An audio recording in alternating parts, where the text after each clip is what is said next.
Okay, so you said your mother lost her son. That was a Yeah. baby Yeah, she had four children. I'm the oldest of 23. My biological of father, 23 kids. yes, my biological Wow. father had 20 by six different women. I am the oldest of his. And then my mother, I had two brothers and a sister. And my brother Michael Miller, he was murdered. Okay. And the loss of her youngest child, she never recovered. She never recouped from that. Mm. She had lymphoma. She fought cancer, but she couldn't fight the grief of losing Yeah, that child. that mental breakdown. How old was she when she lost her child, the youngest one? My mother, I'm only guessing, she was probably about maybe 50 to 55. Okay, so she was in her 50s. Yes. Okay. And then as a result of that, like I said, she struggled with addiction all her life as well. Mm-hmm.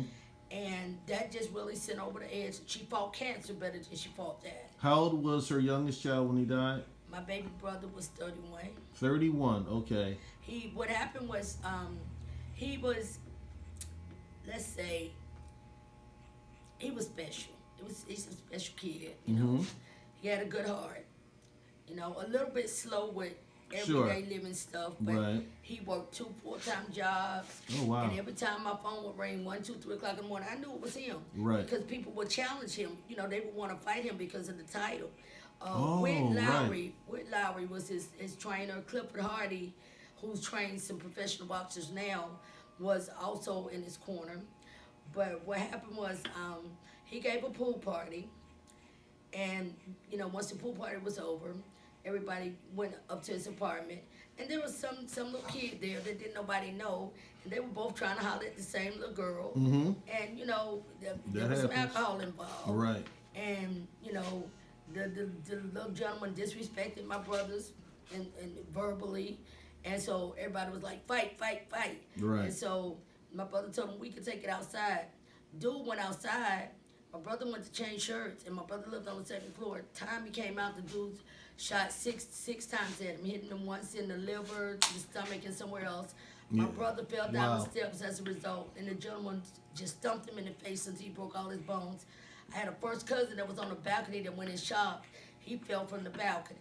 Wow. Like I said, that traumatic loss really affected my mother in a negative way. And so, you know, I was there for her Sure. because I'm her daughter. Gotcha. I've learned not to judge her. I've learned to love her unconditionally. Right. True that. And on October the 11th of 2015, my mama passed away. So I never, ever, ever, ever, ever, ever considered that there would be a day that I would wake up and I couldn't call my mama. Oh, I've been there. I understand. I mean, I would listen to her voicemail messages, and I felt some kind of way about God, Mm-hmm. and I felt some kind of way about that degree, because I couldn't save my mom, so I had a lot of anger, pent-up anger, Sure. and I mentally relapsed. Mm. I didn't pick up the actual substance until 2015. Okay. October 15, and February 16, I would have had 13 years. And it was, you know, I went through what addicts go through, you know, doing anything to get one more. And Absolutely. like they say, one is too many, 1,000 is never enough. Uh-huh. So, you know, I went on as best as I could. I was just surviving. But the one thing that kept me going is God put a lot of praying women in my corner. And the prayers of the righteous avail much. Right. And one scripture